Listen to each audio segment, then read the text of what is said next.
All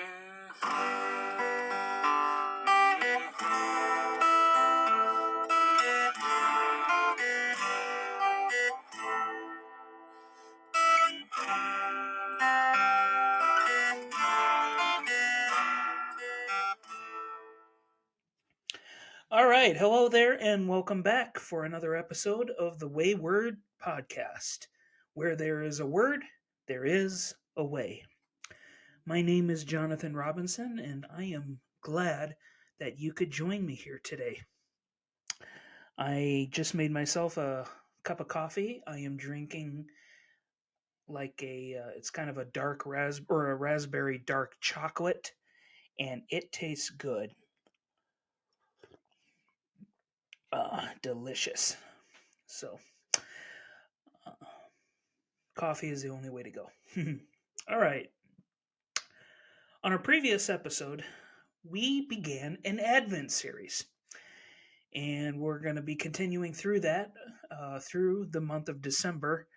And I already posted the first episode in this series on I think Wednesday, and I am posting another one uh, today on Friday. Why so soon?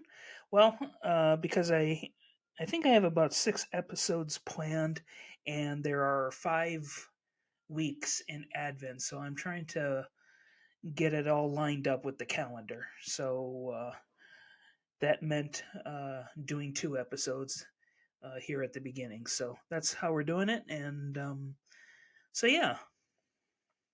Um, you got 2 episodes to enjoy this week. So if you haven't heard the first one already in this series, it kind of establishes the foundational material. Um, you know, Advent is a very special season for a very special reason, and in a word, that reason is hope. And in our later episodes, we will gradually dive into what that specific hope is. But for now, we are still trying to appreciate the settings or the world conditions that are in need of that hope. And so in our previous episode, we looked at the world or the environment or the setting that would shape the Advent story. And if you haven't already, I encourage you to go back and listen to it. It goes into more detail, but what we saw in a lot of the history of Judea, a lot of the stuff we examined, what we saw was a world that was wrestling with hopelessness. And now in today's episode, we'll get to see that hopelessness at work a little bit more tangibly in the life of one of Israel's servants.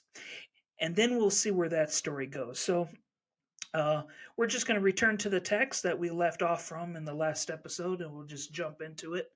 The text is in Luke chapter 1, verses 5 through 10. I'll give you a second to flip over there if you're following along in your Bible. It gives me a chance to take another sip of my wonderful raspberry dark chocolate coffee.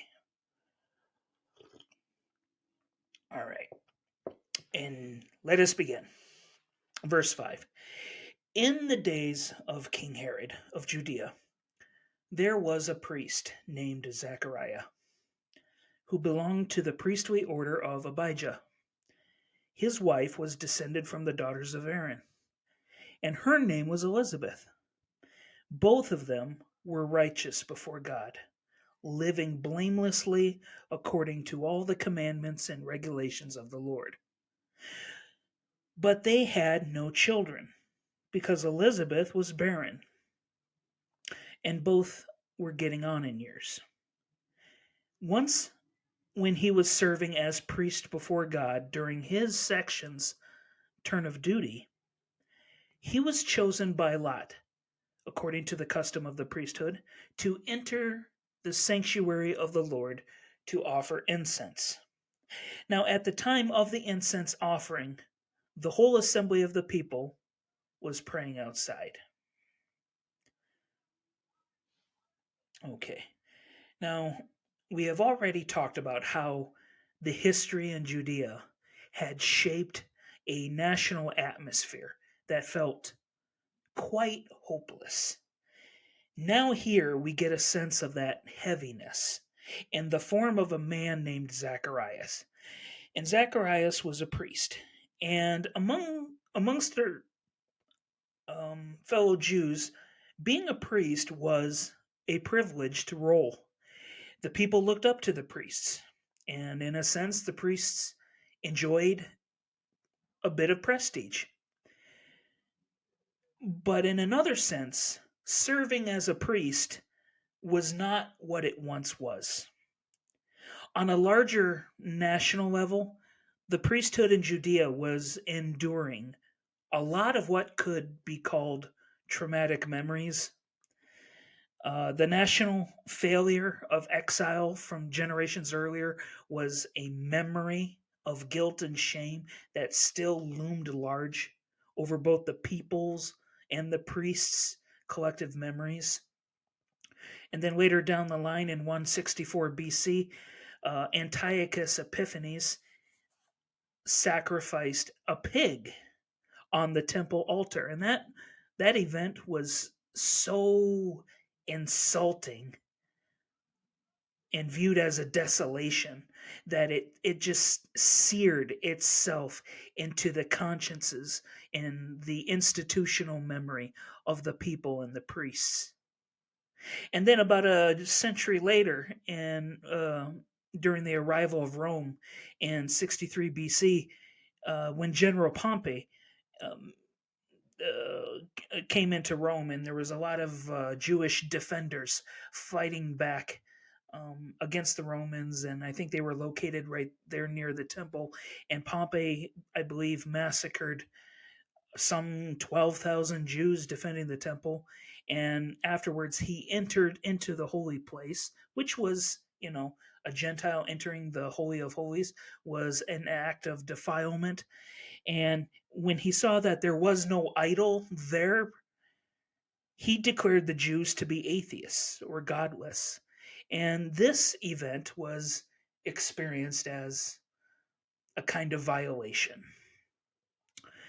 And considering how now in this time there were various priestly groups that had compromised themselves and cooperated with the Romans, it's reasonable to imagine that the privilege of serving in the temple may have seemed quite a bit diminished. And if this wasn't enough, Zacharias was vexed by more personal matters. While Zacharias had belonged to a privileged priestly line, and he and his wife had spent their lives remaining righteous and faithful to the law of Moses, Zacharias and Elizabeth had no son to pass their legacy onto, or to pass their faith onto, or to pass their servant priestly role onto. And apparently, this had been a frequent subject of their prayers, and up until now, even into their old age, their prayer request had been repeatedly denied. So, with the combination of both the national memories and their heaviness, and his own personal frustrations, I believe these factors allow the suggestion that Zacharias was probably a bit heavy hearted as he entered the temple's holy place that day.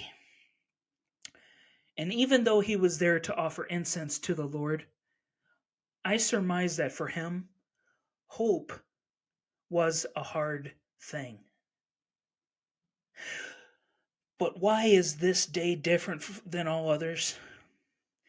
Because on this day, in this place that has seen more than its share of horror, both the place and the priest are about to finally encounter hope. In Luke chapter 1, 11 verses 11 through 17,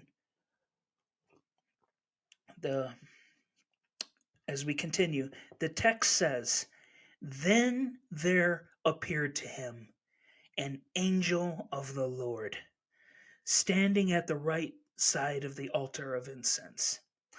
When Zacharias saw him, he was terrified, and fear overwhelmed him. But the angel said to him, "Do not be afraid, Zechariah, for your prayer has been heard. Your wife Elizabeth will bear you a son, and you will name him John. You will have joy and gladness, and many will rejoice at his birth. For he will be great in the sight of the Lord. He must never drink wine or strong drink.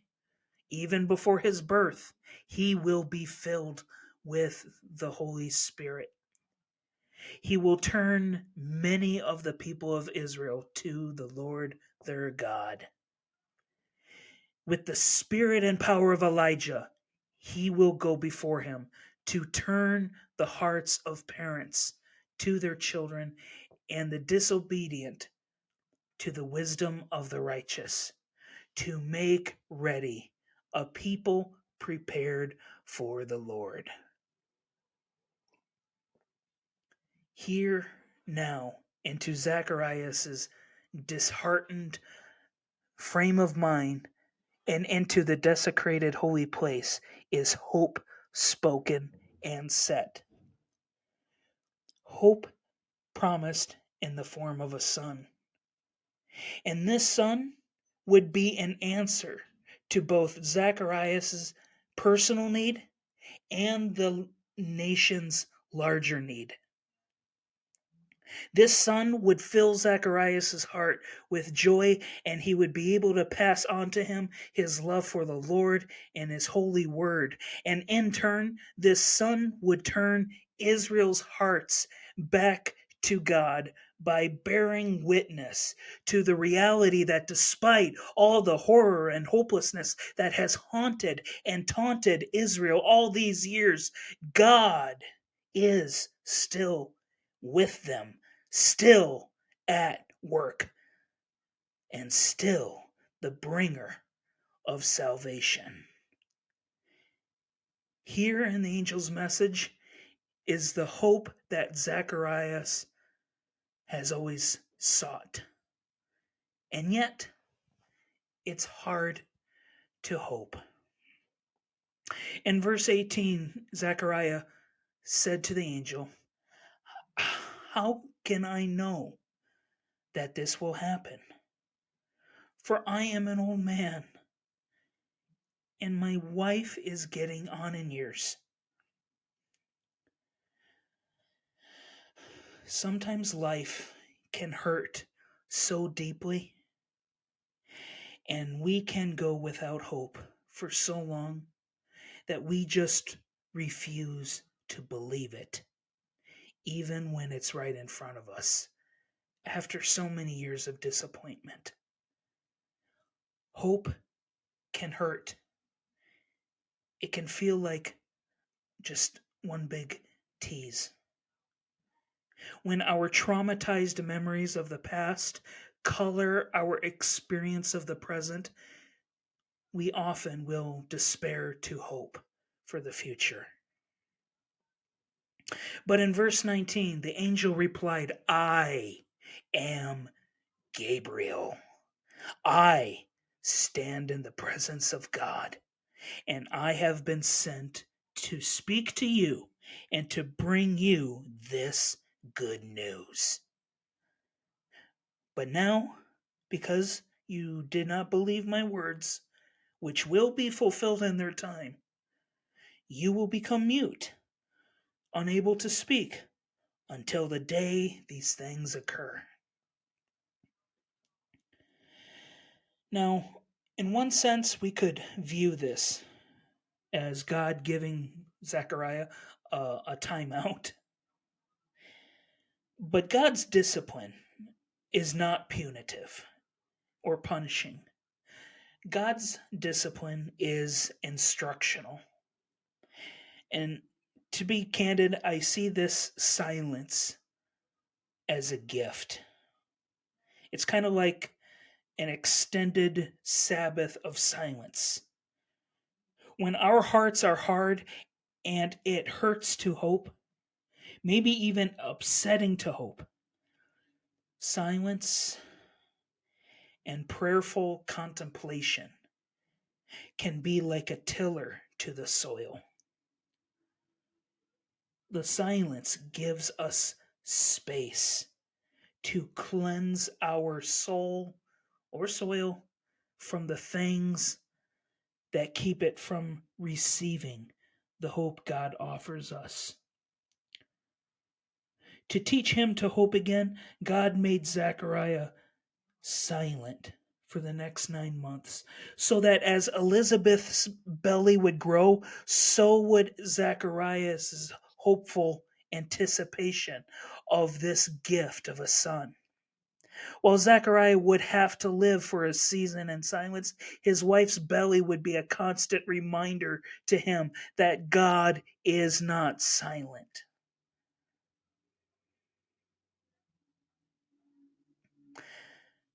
So, what can we learn from this story? I have a couple of suggestions here. One, allow yourself to recognize not only the possibility, but the likelihood that life and its hurts have hardened your heart. It is very easy for us to read this story about Zechariah encountering an angel, and we might be tempted to judge him for not taking the message seriously, as if we would have been so much more enlightened. The humble approach would be to admit that we would probably have reacted the same way. And therefore, the humble approach now is to acknowledge that, like Zechariah, our hearts do tend to grow hard through the life and the hurts that we have experienced. It's how life in a fallen world works. We're not immune to the hurt. We are not an exception. So let's not act like it. Let's save some time and save ourselves by owning the fact that, yeah, my heart tends to harden over time. There's nothing shameful in admitting to it.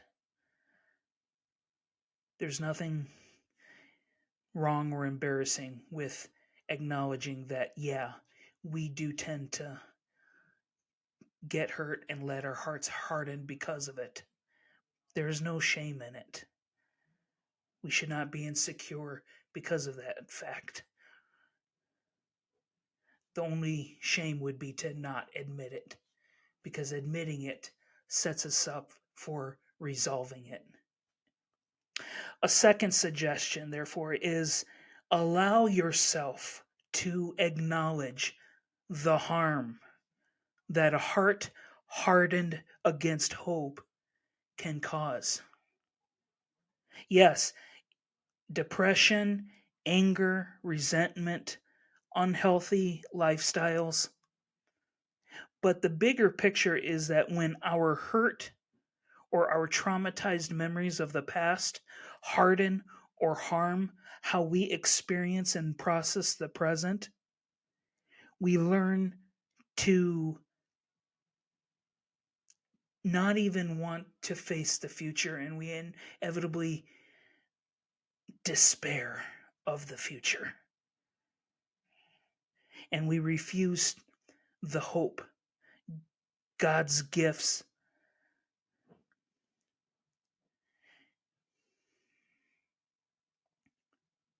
and refuse the hope, God's gift,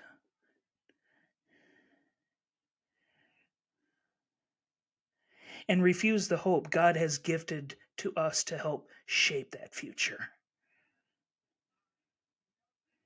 I think what I have most consistently experienced in people with hard hearts is a regular or constant internal resistance to anything good or hopeful.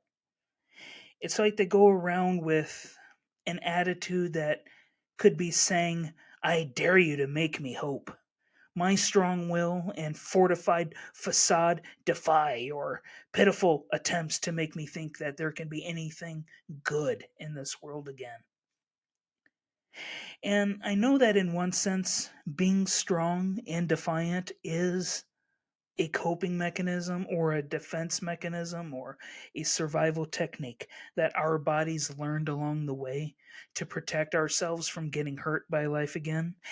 And in certain situations, that might be necessary. But the more we become conditioned to hardness and resistant to hope, the more we become unable to release the toxicity and receive the fresh air. If fresh air can't get in, toxicity can't get out. So if our lives are not ventilating properly, we will choke on our hurts. So, yes, please allow yourself to acknowledge that your heart hardened against hope can cause you harm. A third suggestion is allow yourself to sit a while in prayerful reception of the hope God is gifting to you. Experiencing hope again requires that hardened resistance to be dealt with. And frankly, I think we begin to deal with it by imitating Zechariah's situation and sitting with God's gift for a while in silent, prayerful reception. And by a while, I mean however long it takes to address the resistance. It could be an hour, it could be a day, a week, a month. If the hurt that we are experiencing is lasting for a considerable amount of time, I believe it's going to take a considerable amount of prayerful contemplation to deal with that hurt. And that's not a bad thing. That is to practice the gift of hope. Sometimes this means choosing prayer and Bible reading and contemplation and serving others over the things that we would rather be doing, like, I don't know, watching TV or cell phone surfing. Maybe even choosing it over busyness. If we are so busy that we can't take time to sit in silent and prayerful contemplation with God, then we are probably overextending ourselves and nurturing hardness within our hearts. Oftentimes, the richest, deepest, and most blessed hopes are those that we have to sit with for a while. And one final suggestion regarding how we think about what this has to do with Advent. A great deal of the excitement that is generated during the season of Advent is the waiting and the anticipation that occurs as we await the special day. Like Zechariah, the waiting and contemplation of the hope promised builds up and heightens the anticipation, which in turn sharpens our focus, helps us to more clearly envision God's promises, energizes our faith, filters out a lot of the pent up anger and resentment that had calcified our soul. Overall, it just moves our heart, soul, and body to a place where it is ready to not only hope again, but thrive again. So, as we wrap up this episode today on the Wayward Podcast, I want to thank you for joining me. I hope this has helped stir some hopeful thoughts in you, some encouraging thoughts in you. And I just want to leave you with the encouragement that where there is a willingness to sit with God a while, there darkness is released and hope is received. Bye bye.